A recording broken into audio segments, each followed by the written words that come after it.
My name is Zimaleta, and welcome to my YouTube channel, where I like to show people how they could save money by working on their own vehicles. This is an Infiniti.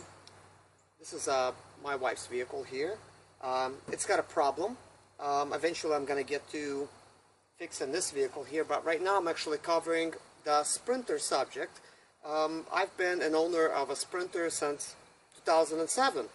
And I've owned anything from 2002 model, which is the same as a 2003, and then that's it. And then it goes from 2004, 5, and 6, and right now I'm an owner of 4 2006 Sprinters here. They have various problems. I have 3 running models, and one of them I use for parts.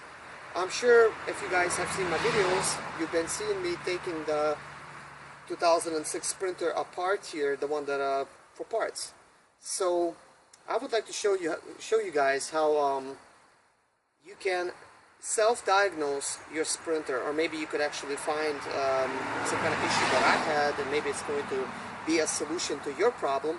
But if you could diagnose these Sprinters, they're not a bad vehicle. It's a very reliable vehicle, and it just goes to show. Over here to the back, I have my black Mercedes Sprinter. This is the oldest one that I have out of all of them, and I choose to drive that one because it offered me the most problems. I know it sounds kind of strange and weird, but we go way back with that Sprinter. It's been twice salvaged vehicle here. It actually came from an auction. I've spent so much money repairing that Sprinter, fortunately, just on parts. I've been only repairing that Sprinter myself. Well, except for one little thing. When I purchased an engine from Mercedes, they offered me warranty, 50,000 miles, which I let them put the engine in since they offered a warranty. But even with that, it took them a month to actually fix the engine. When they told me it's going to be like 1 week or something, they said, yeah, we're going to get it in there in a week. Which I was like, okay, cool, good. But they do charge arm and a leg for installation, and they tackle on all these different, you know, like different stuff, and they give you a beautiful looking bill, and you look at it and it looks legit because you're like, yeah, they charge me for this. But if you're smart and if you kind of know what you're looking at, you could be like, dispute some of those things with them. When I actually had an engine installed, they charged me, like, they told me like total like one price. Okay, they said, we're gonna sell you an engine for $7,000, and I'm like, okay, I think that's a good deal because it's a remanufactured engine, which is different than rebuilt. Unlike somebody rebuilding like me, a remanufactured would be like a factory did it at the Mercedes factory, because they no longer make these engines. So if you're buying a new one from the dealer, mostly it's just been remanufactured, because I don't think they have really new ones lying around. If they do, they're gonna charge way more than $7,000, I assure you. They do charge like a $900 core on your engine, so you would have to kind of make a wise decision, keep the engine, and pay them $900 extra for, you know, for their engine, which would be like $7,900. But I would like to show you how you could keep your engine and not pay $900, just like I did. I usually like to find solutions to every single problem that comes up, which could range from anything, and I could actually get into that a little bit more in this video. But right now I had a problem where I was inside of the Mercedes dealership, okay, with a broken down Sprinter that I have over there. Engine blew out, luckily 2 miles away from Mercedes dealership, and I was kind of thinking, you know, this is kind of me being lucky. It broke down somewhere in Kentucky.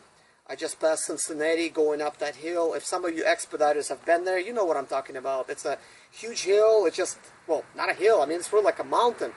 And I got behind some tractor trailers, trucks, and they started slowing down. It happened to be around the traffic kind of time, just a little bit like past 5 o'clock or so. And a lot of cars just got like in my way and stuff. So I had to like switch a lane, you know, I had some openings, so I switched a lane and try to step on the gas, you know, so I could actually, you know, go ahead and get like with going like 60 to 65 miles an hour, like, because I was like down to 30. Well, it threw a rod, unfortunately. But that engine had 844,000 miles. So I do have AAA. So, and I recommend getting it because if you're expediting and you're all over the country, it's going to cost you a lot of money to be towed. You know, like a AAA, like it costs like a little bit over $100. I think I pay actually less because I've been a long-time member, and every single year they give you like perks.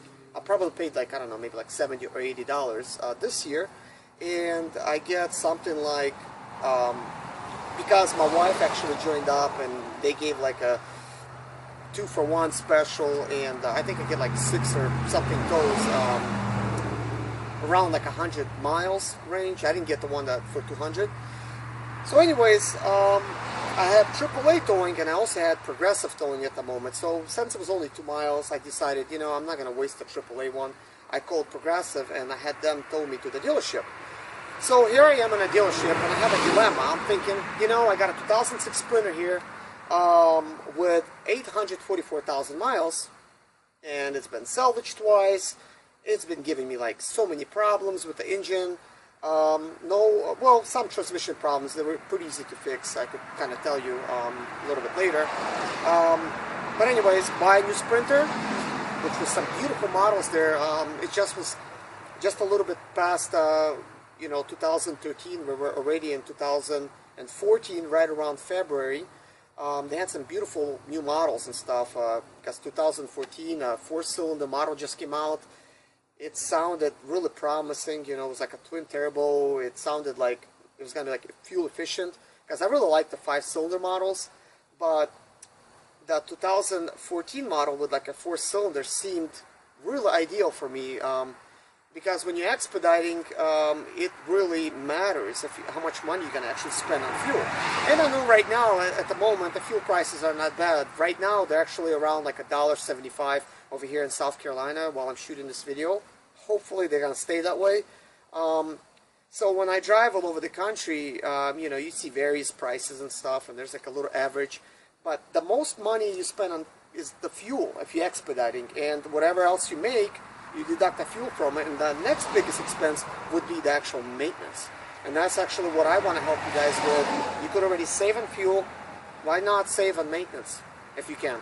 So here I was at the dealership, okay, I got towed there, and, you know, I sat down and they were like, you know, we're going to do some research, we're going to try to find you the best solution. I'm like, okay. So, you know, I did my own research. While I was sitting there, I was on my iPad, and I'm like, okay, what's available there? A good site to go to would be car-part.com. So yeah, car-part. Wow, a tongue twister here. car-part.com. So you put that in, and that is kind of like a website that links every single junkyard, salvage yard. It links them all together. Whoever is selling those parts, you could find engines and anything over there that's used. And you have like a lot of different pages, you know, of different stuff. So each page, what's kind of cool is it shows you the price, and it shows you how many like miles it is away from you, or you could choose like, you know, what's closest to me, or like what's kind of parts is the cheapest. If you care about what is actually cheaper, you know, to get a good deal and not necessarily get something worse because you're paying a cheaper price, you could actually scroll down to the bottom, and the page that's got a star on it typically is where they sell like cheaper. Like if it's an engine, you know, you could get it for less. So I did kind of look around, and yeah, used engines were really expensive, to my surprise, you know, with, you know, I mean, you know, some of the miles, I mean, it sounds like it's big, but with the Sprinters, you're not surprised. So I've seen models anywhere from 82,000 miles to like 150,000 miles. And those engines, they wanted between, you know, $4,500 to, you know, like $5,900. So it was like almost $6,000 for a used engine. If you wanted to get something like with 80,000 miles, you know, kind of closer to new. So Mercedes kind of comes out, you know, and they're pretty nice people over there at that dealership, and they sit down with me and they're like, you know, look, you know, we looked at these engines here, and I guess they had their own database in a way of researching, and they're like, here's what we found. We found this engine at 5,900, this engine at $6,500, and you know, this one at $5,000, but we could get you a new one for $7,000. And I'm like, yeah, why not? You know, $7,000 for a new engine. So at that moment, I kind of had to think about it, because, you know, $7,000, they want it up front. Not to mention, they're going to tackle on their own maintenance and stuff and whatever else they throw into the mix, which could be expensive. So, as I was making my decision, I decided to kind of like walk around the dealership. And here I was walking around, looking at their beautiful cars, looking at their little flyers and brochures, and I stumbled on this brochure. It says, become a Mercedes MB member. It's like a Mercedes MB member club, and they had all these little exclusive things, you know, that they give to their members. They send you a magazine. They have like, I think, like monthly meetings all over the country. Almost kind of like a wine and dine type of thing. I mean, it really looks cool, you know, if you ask me. So, what really was interesting to me when I've seen that, it's like, if you are MB club member, you actually get 15% off. And I'm like, 15% off? So, yeah, 15% off parts. I'm like, okay, how much is the membership? I'm thinking. And it's like $50. So, $7,000, I mean, you could go figure, you know, out of just a kind of like a rough estimate. I kind of forgot, but it's going to be close. So, you know, 15% approximately for $7,000, you know, probably around $1,500, okay? Because 10% would be like around like, you know, like $600. So, you know, give or take, you know. So I kind of thought, you know, I'm saving between $1,000 and $1,500 here. It's worth for me to get the Mercedes membership. So I asked Mercedes staff over there, and I said, look, I want to become an MB member, part of the Mercedes club. And they said, you know, yeah, you could become a member. And I'm like, am I going to get 50% off? And they're like, yeah, you will. So I'm like, okay, so the next question is, how soon can I use it from the time that I sign up? And they're like, yeah, you could use it right away. So I'm like, okay, cool. So I went to their business center. They pointed me to their computer and stuff because, you know, it was really convenient. You know, I went there and I went ahead and just went on their website and filled everything out. And turns out I was an MB member that instant. They gave me like this little member number. So when I gave them that member number, right away I basically qualified for the discount. And the reason I was kind of saying $1,500, I know that I actually saved $1,500. It just was not the engine alone. Because I ended up getting a brand new fan, a brand new belt, brand new AC condenser because they broke mine, and bunch of brand new sensors that went kind of like around the engine, because I had one that went like on the where the air filter goes, and some went on, you know, of course there was a new O2 sensor, new glow plugs, new glow plug module, and like what is this other sensor called over there, like in the front where the all your air hoses kind of go through. I think one of them was like a barometric type of sensor, and it was like a temperature sensor. So they replaced all those things and threw everything into the mix, you know, to make it look nice, I guess, and expensive. So they charged me labor, of course, for all that little stuff. So they were trying to be kind of like keep me in the dark about how much it was going to cost me, you know, until they did everything. So I was kind of guessing, thinking, okay, plus, you know, those type of parts and this and that, I should be around $9,500, you know, with labor and everything. So, you know, that's pretty far off with $7,000, considering the fact that I'm actually saving 15% of parts. Unfortunately, you don't save on the actual service. They didn't offer that. So that's unfortunate, but it's okay. So basically, you know, when I came there, you know, to pay for the engine, once they actually called me like a month later, they said, yeah, you could pick up a car, pick up your Sprinter back, and of course they gave me a loaner. That's a plus. They gave me a loaner, so the whole time I was driving their car for a month. So do ask for a loaner if you're trying to, you know, have your vehicle serviced at the Mercedes. They're nice people over there, and most likely they appreciate your business, and, you know, they want to make you feel, I guess, you know, like happy with them, you know, that you're doing service there. After all, they're charging you a lot of money. They did tell me like they had a Sprinter available. It was a passenger Sprinter, and but somebody had it, you know, so I could not wait another couple days, you know, for that loaner. So they actually let me get one of their nice, they said, you know, you could choose this COP here or you know, a couple other cars that they had. So I chose like their little Jeep and drove around it, and it was a pretty awesome little vehicle. So anyways, when I came back to the Mercedes dealership and they wanted all the money up front, I was looking at like $14,000 bill. Seriously, I mean, $7,000 to $14,000, and I'm like, oh, wait a minute, you know, what is this? What is that? You know, can I see the whole bill? And, you know, of course they're trying to make it look like, you know, like it's legit, you know. I'm like thinking, no, it's not, you know. So when I looked at everything and what they charged me for, I basically said, yeah, like I'm not paying for this or that, because some of that stuff was kind of like bogus. And, you know, they charged me like way too many hours for the engine. I believe it only takes like 9 hours by the book, maybe 9.5 hours, let's say 10 hours to remove the engine, and then to install one back, maybe like 9.5 to 10 hours. That's according to the old data book.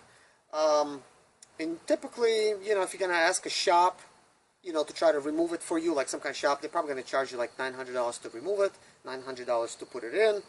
If you could find one for less, you're lucky.